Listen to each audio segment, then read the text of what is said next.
She risked everything for an alien child, never guessing. She held the galaxy's air. The forbidden contact, the emergency klaxon pierced through the recycled air of Harmony 7 like a knife through silence. Maya Chen pushed away from her. Microscope, her dark eyes immediately finding the main display screen where Commander Torres stood rigid, his weathered face illuminated by the orange glow of the alert status. Maya had been on this remote research station for 8 months now, studying microorganisms from the Kepler system, but she'd never heard that particular alarm sequence before. Around her, the other 14 crew members of humanity's furthest outpost dropped their work and gathered near the command center. "We've got a situation," Torres announced, his voice carrying the weight of 20 years in deep space. "Sensors have detected a vessel approximately 40,000 kilometers out. It's not responding to any standard hails, and its energy signature is failing rapidly." The holographic display materialized in the center of the room, showing a ship unlike anything in the human database. It was organic-looking, with flowing curves that seemed to pulse with a faint bioluminescent glow that was steadily dimming. The vessel tumbled slowly through space, clearly without navigation control. "Sir, I'm detecting life signs," Lieutenant Sarah Webb called out from her station. "But they're weak and fading fast. Whatever species this is, they're dying." Maya felt her heart rate quicken.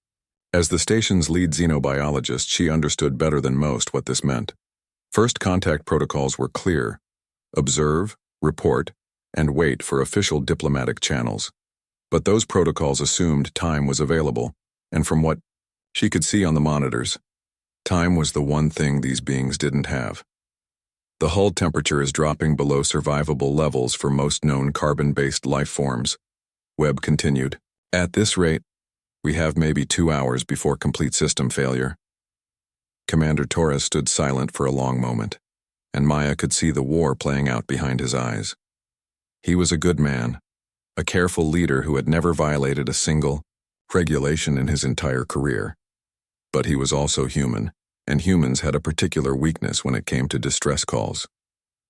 "We maintain position and observe," Torres finally said. "I'm transmitting our findings to Earth Command, but even with quantum relay, we won't get a response for at least 6 hours. Maya's hands clenched at her sides. 6 hours. The beings on that ship would be long dead by then. She looked around, the room at her colleagues, seeing her own frustration mirrored in their faces. Humanity had spent 3 centuries reaching for the stars, hoping to find other life, and now that life was dying right in front of them, while they stood by and watched, an hour passed with agonizing slowness. The alien vessel's energy readings continued to plummet and the life signs grew weaker.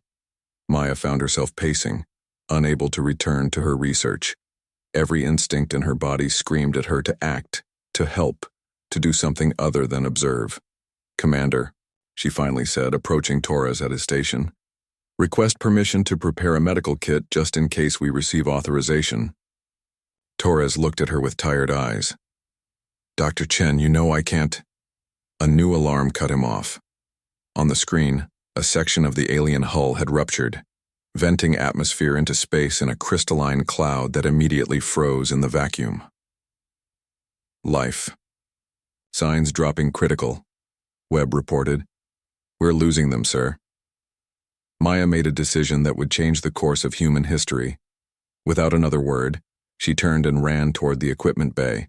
Behind her, she heard Torres shouting for her to stop, but she didn't slow down. Her fingers flew over the controls of the emergency medical kit, grabbing everything she could think of that might help an unknown species. Broad-spectrum antibiotics, synthetic oxygen compounds, universal plasma substitutes. She sealed herself into an EVA suit in record time, her training taking over even as her mind raced. The shuttle bay was just ahead when Security Chief Jackson stepped into her path. "I can't let you do this, Maya," he said, not unkindly. "Then you'll have to shoot me, Marcus," Maya replied, meeting his eyes. "Because I'm not going to stand by and let them die." For a moment that stretched like eternity. They stood facing each other. Then Jackson stepped aside. "I must have missed you," he said quietly. "My vision's been acting up lately." Maya squeezed his shoulder in gratitude and rushed past him into the shuttle. As she powered up the small craft, she heard Torres's voice over the comm. "Dr. Chen, this is a direct order. Return to the station immediately." "I'm sorry, Commander," Maya replied, launching the shuttle. "Court-martial me when I get back, but I took an oath as a doctor, and that oath didn't specify humans only. The journey to the alien vessel took only minutes, but Maya used every second to review what little data they had.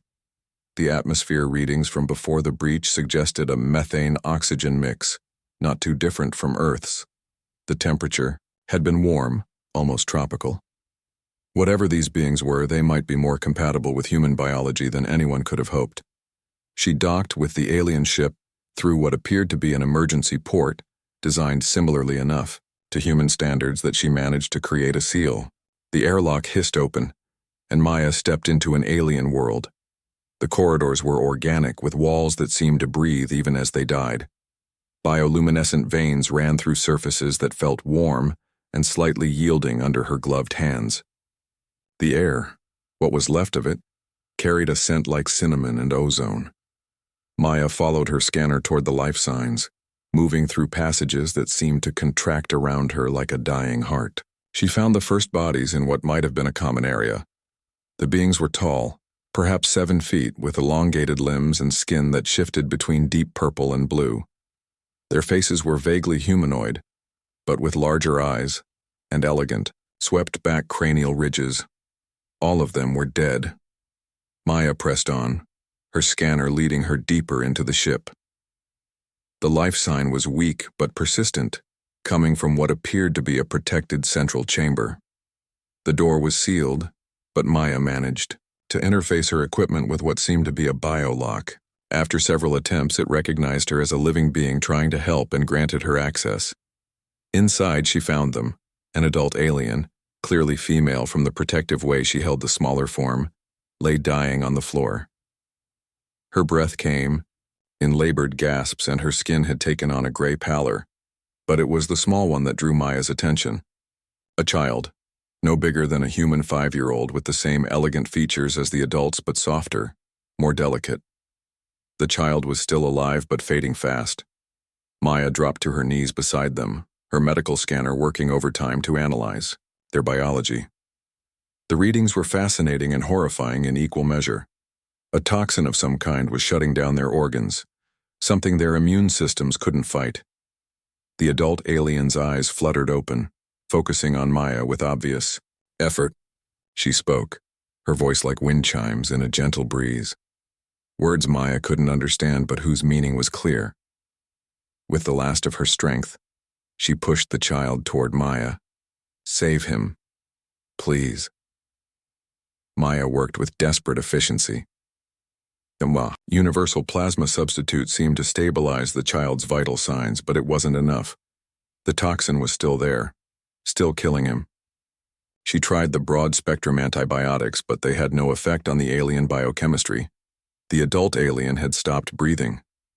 Maya looked down at the dying child, his small chest barely moving, and made another decision that violated every protocol she'd ever learned. She pulled off her EVA gloves. The moment her bare skin touched the child's forehead, something extraordinary happened. Where her fingers made contact, the gray pallor began to recede, replaced by healthy purple-blue. The child's breathing deepened, strengthened. His eyes opened, revealing irises that swirled with colors Maya had no names for. She didn't understand the science of it, wouldn't until much later, when researchers discovered that human skin carried certain enzymes that, by pure cosmic coincidence, neutralized the toxin that had infected the aliens. All Maya knew in that moment was that her touch was saving this child's life. She gathered him into her arms, holding him close, feeling his small body warm against hers. He made a sound like a sigh, pressing closer to her, seeking the contact that was literally keeping him alive.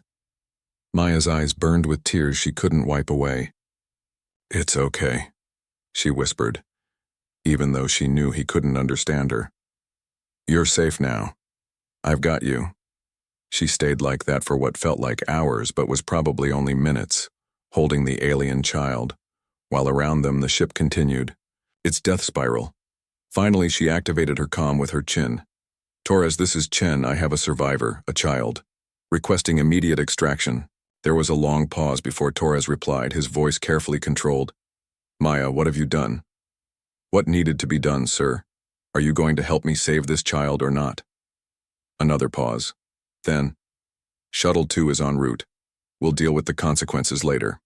As Maya waited for rescue, still holding the alien child who had begun to make soft chirping sounds that might have been contentment, she had no idea that this small being in her arms was Prince Kale, the only surviving heir to the Vorthok Empire, one of the most powerful civilizations in the known galaxy. She didn't know that her unauthorized rescue mission had just prevented an interstellar war, or that her simple human touch had broken a taboo that stretched back thousands of years. In Vorthok culture, all she knew was that a child had needed help and she had given it.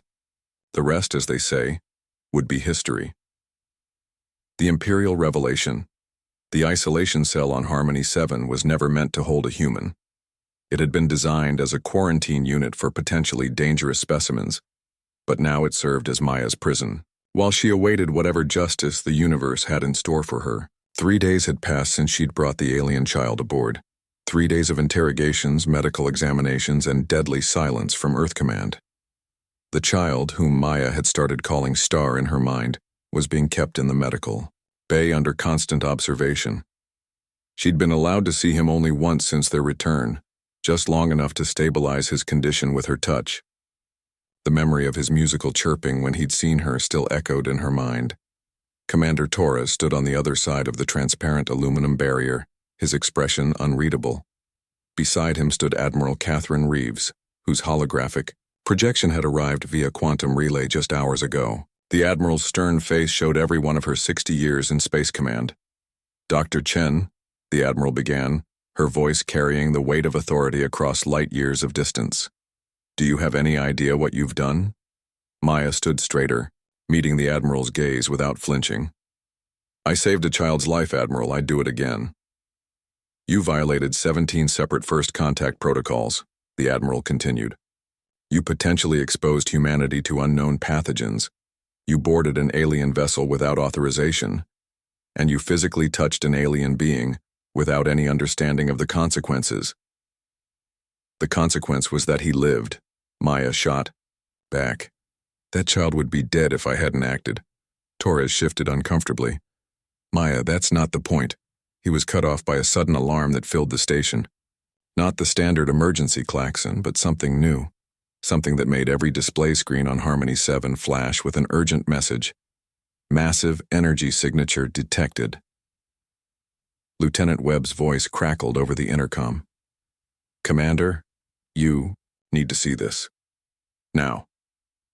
Torres and the Admiral's hologram rushed to the command center, Maya forgotten in her cell. Through the transparent walls, she could see the main display screen, and what appeared there made her blood run cold. Ships. Dozens of them. Each one dwarfed Harmony 7 like a whale beside a minnow. They appeared out of folded space with technology that made humanity's best efforts look like stone tools. The vessels were clearly of the same origin as the dying ship Maya had boarded, but these were healthy, powerful, and very much alive. The lead ship was magnificent and terrifying in equal measure. It stretched for kilometers, its biometallic hull pulsing with patterns of light that seemed almost like a heartbeat. Weapon. Ports that could vaporize the station in seconds glowed with restrained energy.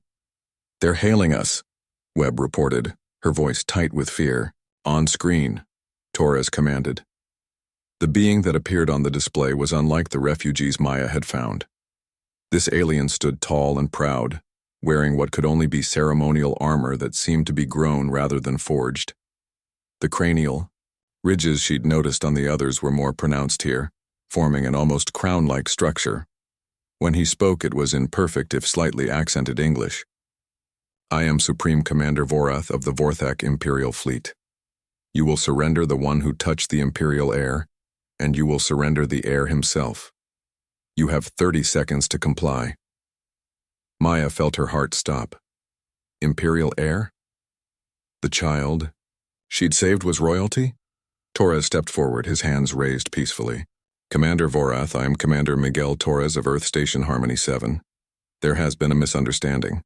We responded to a distress signal. One of our people saved the child's life. Vorath's eyes, swirling with dangerous reds and oranges, narrowed. The one who touched the air has committed the highest blasphemy in our culture. For 3,000 years, none but the imperial family and the sacred guard have been permitted skin contact with the royal bloodline. The penalty is death by particle dissolution. She didn't know, Torres protested. She was trying to help. The child was dying. Ignorance is not absolution, Vorath replied coldly. Produce them both. Now. Maya made her decision before anyone could stop her. She activated the emergency release on her cell, a feature she'd helped design for specimen containment failures, and stepped out into the command center. I'm here, she announced, walking forward with her head held high. I'm the one who touched your heir. But before you take me, you should know that without my touch, he'll die. Vorath's image leaned forward. Explain. The toxin that killed the others is still in his system, Maya said, her scientific mind working. Even through her fear. Something in human biochemistry neutralizes it, but only through direct skin contact. I've been treating him every 12 hours. Without me, you'll lose him within a day. You lie. Check for yourself, Maya challenged. Run your own medical scans. You'll find the toxin dormant but present. The moment my enzymatic influence fades, it will reactivate.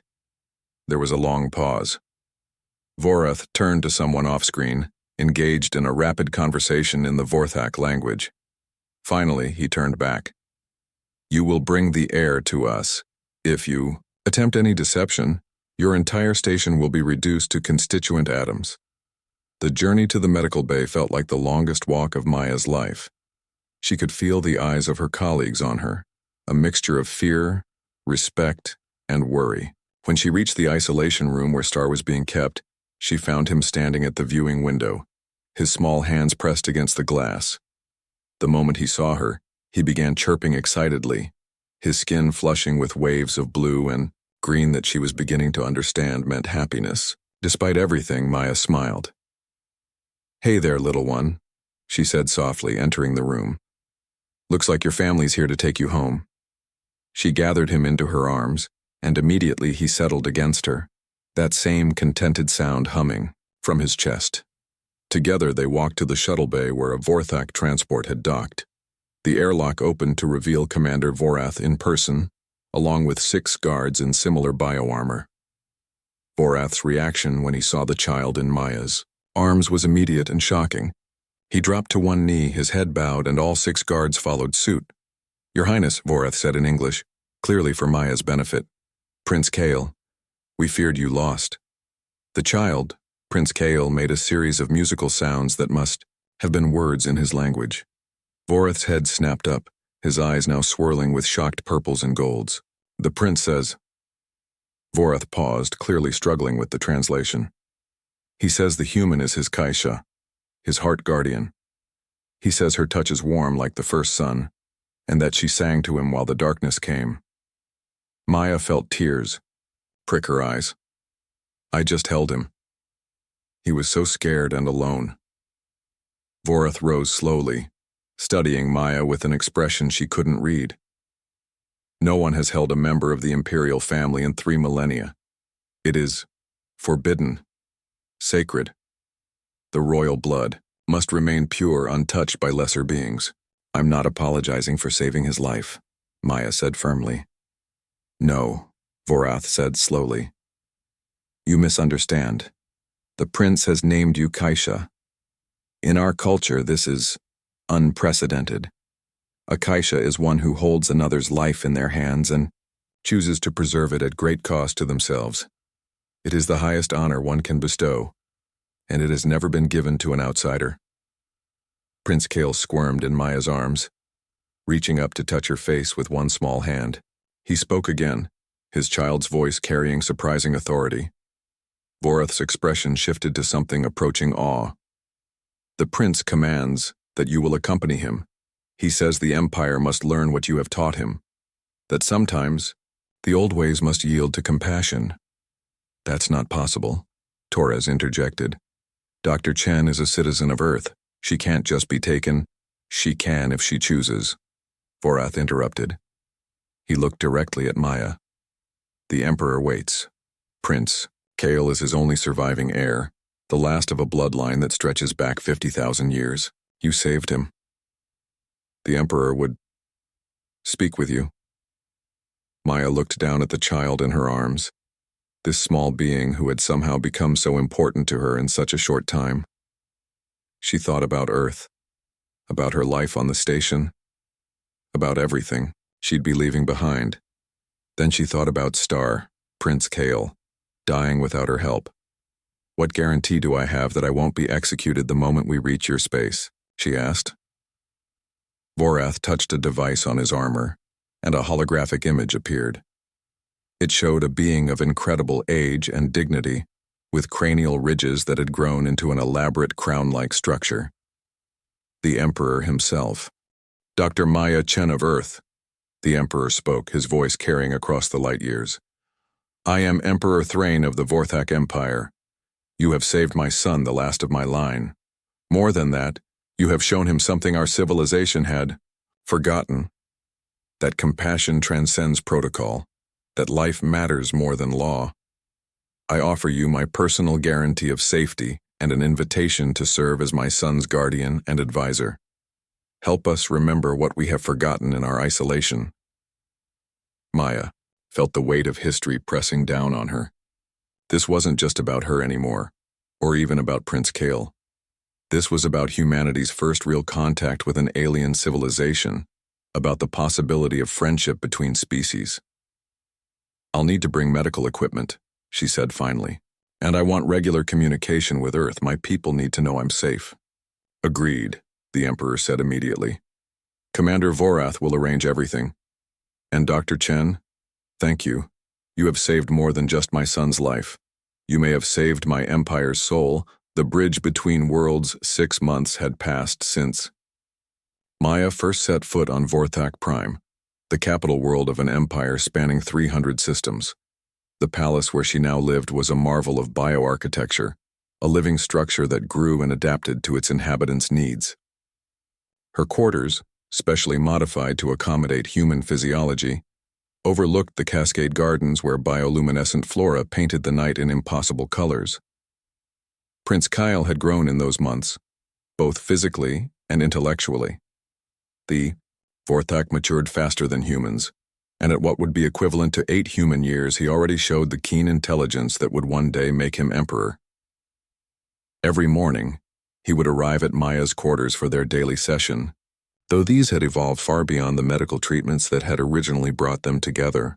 Maya, Kale said in his musical voice, having mastered English with remarkable speed, tell me again about Earth hospitals. Maya smiled, setting aside the data pad she'd been reviewing. The toxin in Kale's system had been successfully neutralized 2 months ago through a revolutionary treatment combining human and Vorthak medical knowledge, but their bond had only grown stronger. What specifically would you like to know? She asked, patting the cushion beside her. Kale settled next to her, a gesture that would have horrified the court 6 months ago, but was now becoming almost commonplace. Father says our healing centers are efficient, but you said Earth hospitals are different. How? Well, Maya began, choosing her words carefully. Vorthak healing centers focus on biological repair and efficiency. Earth hospitals, we focus on the whole person. We have rooms where families can stay with patients. We have therapy animals that visit to raise spirits. We paint the walls with bright colors and put artwork in the corridors. But why? Kale asked, his cranial ridges flickering with the purple of curiosity. If the biological repair is successful, what purpose do these other things serve? Healing isn't just about the body, Maya explained. It's about the mind and spirit too. A patient who feels loved and supported often heals faster than one who is alone. Kale was quiet for a moment, processing this. Then he stood abruptly. We must show Father. Come. Before Maya could protest, the young prince was pulling her through the palace corridors. Servants and guards bowed as they passed, though Maya, noticed the looks of acceptance rather than the shock and disapproval from her early days. She had earned her place here through more than just saving Kale's life. They found Emperor Thrain in the council chamber, surrounded by holographic displays showing various parts of the Empire. At their entrance, he dismissed the other advisors, with a gesture.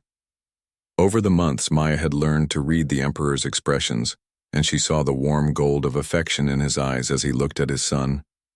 "Father," Kyle began without preamble, "we must reform the healing centers." Thrain's ridges shifted to show amusement. "Must we? And what has Dr. Chen been teaching you now?" "That healing requires more than biological repair," Kale said earnestly. "The humans understand something we have forgotten. They treat not just the body but the whole being." The Emperor's gaze shifted to Maya. "And what do you say to this, Kaisha?" The title still made Maya uncomfortable, but she'd learned to accept it. "Your Majesty, I've been reviewing the Empire's medical statistics. Your healing centers have a 94% biological success rate, which is impressive. But your recovery times are 40% longer than Earth averages for similar procedures. I believe it's because patients are isolated from their families during treatment. Isolation prevents contamination and maintains the purity of the healing environment," Thrain replied, though his tone suggested he was testing rather than dismissing. "But at what cost?" Maya countered. "Your people are social beings, like humans. They draw strength from their connections. Prince Kale recovered as quickly as he did not just because of medical treatment, but because he had constant companionship and emotional support." Thrain was quiet for a long moment. Then he touched a control, and a holographic display showed a vast medical facility. "This is the new healing center being constructed in the Outer Rim territories. Perhaps a pilot program could be arranged, a blend of Vorthak and human approaches." Kale's skin flushed with excited greens and blues. "Truly, Father." "You will oversee it," Thrain said to his son, "with Dr. Chen as your advisor. It is time you began taking on imperial responsibilities." As Kale excitedly began planning, Maya caught the Emperor's eye. There was something there, a deeper meaning to this assignment. Later, after Kale had rushed off to begin his preparations, Thrain asked Maya to remain. "There are those in the court who still oppose your presence," he said without preamble. "Lord Vax in particular believes you are corrupting the prince with alien ideas." Maya had been expecting this conversation. Lord Vax believes in the old ways, the isolation, the untouchable, royal family, the rigid hierarchies. "Yes," Thrain agreed. "And he has support. There have been whispers, suggestions that perhaps Kale is not fit to be heir, that his exposure to human ideas has weakened him." "That's absurd," Maya said hotly. "Kale is brilliant, compassionate, and forward-thinking. He'll be the Emperor. This Empire needs, and I agree," Thrain said. "But Vax and his faction need to be shown, not told. This medical center project, it's more than just reform. It's a test. If Kale can successfully blend our ways with yours, if he can show that evolution doesn't mean abandoning our identity, then even Vax will have to acknowledge his fitness to rule." Maya understood now. This wasn't just about medical reform. It was about the future of the entire Empire. The next 3 months were a whirlwind of activity. Maya and Kale worked tirelessly on the new medical center, incorporating human concepts of family rooms, art therapy, and emotional support into Vorthak architectural and medical frameworks. They faced resistance at every turn, but also found unexpected allies. Dr. Yienna, the Empire's chief medical officer, had initially been skeptical but became a fierce advocate after seeing the preliminary results. "The patients in the family inclusion ward are recovering 23% faster," she reported at a council meeting. "Their stress hormones are lower, their healing accelerated. This is not corruption of our ways, it is evolution." But Lord Vax was not convinced. At that same meeting he stood, his ridges dark with disapproval.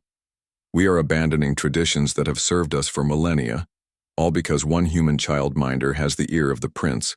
What next? Shall we allow commoners to touch the royal family? Shall we dissolve the hierarchies that maintain order?" "The hierarchies that maintain stagnation," Kale countered. standing despite his youth. Lord Vax, when was the last time the Empire truly innovated? When did we last expand not through conquest but through cooperation? The Empire is strong. The Empire is dying, Kale interrupted, causing gasps throughout the chamber. Our birth rates decline each year. Our colonies grow restless. We have isolated ourselves so thoroughly that we have forgotten how to grow. Dr. Chen hasn't corrupted me. She's shown me that strength can come from connection, not just isolation. The argument might have continued, but alarms suddenly filled the chamber. Commander Vorath's image appeared on the main display, his ridges cycling through combat colors. Your Majesty, we have a situation. The Kalari Syndicate has attacked our border colonies. They claim the Empire has grown weak, that our contamination by human ideas proves we are no longer fit to rule our territories. Maya felt her blood run cold. The Kalari were a warrior species that had long challenged Vorthak dominance. If they sensed weakness, "Prepare the fleet," Thrain commanded. "We will remind them why the Empire has stood for 50,000 years. Father, wait," Kale said suddenly. "Let me go. Let me take a mixed delegation. Vorthak and human. Dr. Chen has been teaching me about Earth's history, about diplomacy. Perhaps there is another way." "Absolutely not," Thrain said immediately. "You are the heir."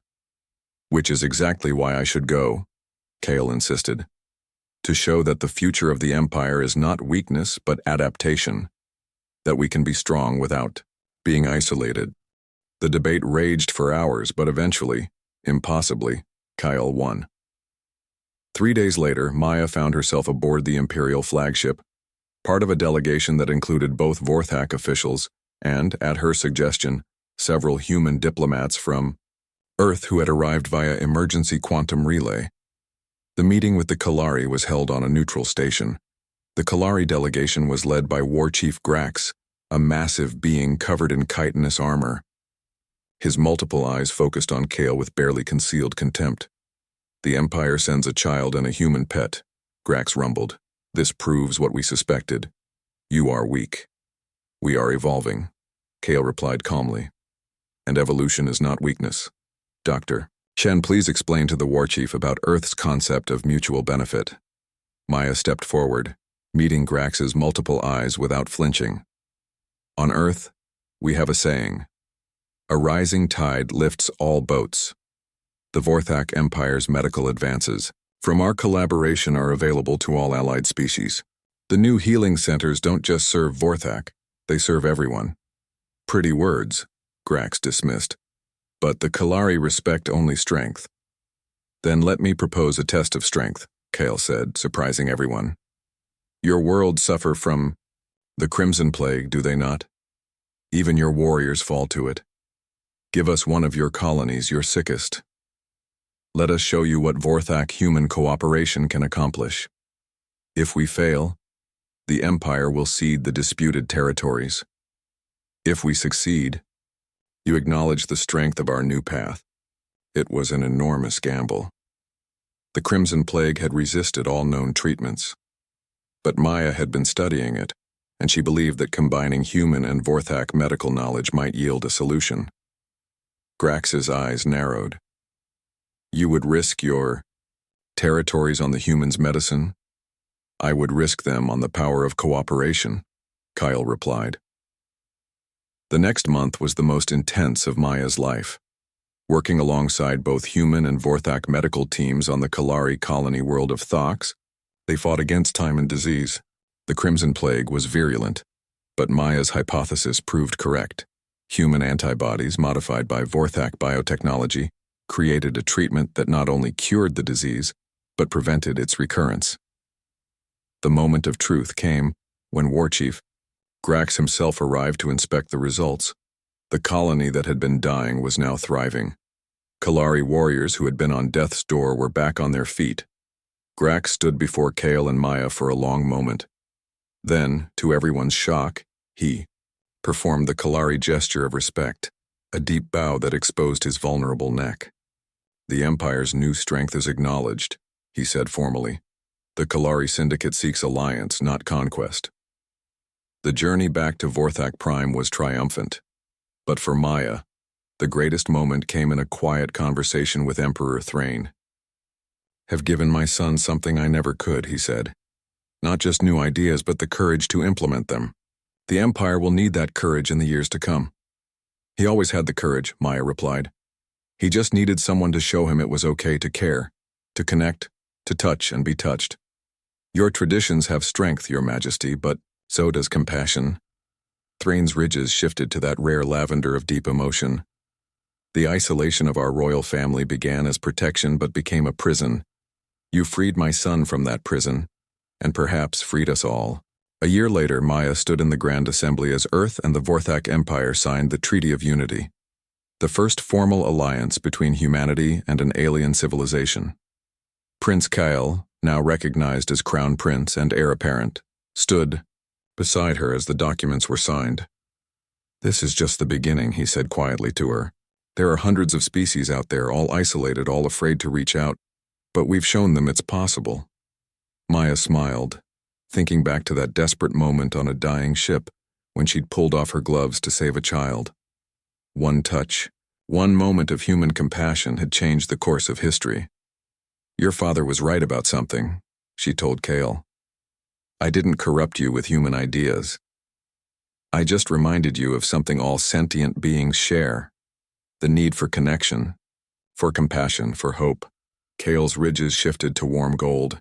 "And you taught me the most important lesson of all, that sometimes the smallest acts of kindness can echo across the stars."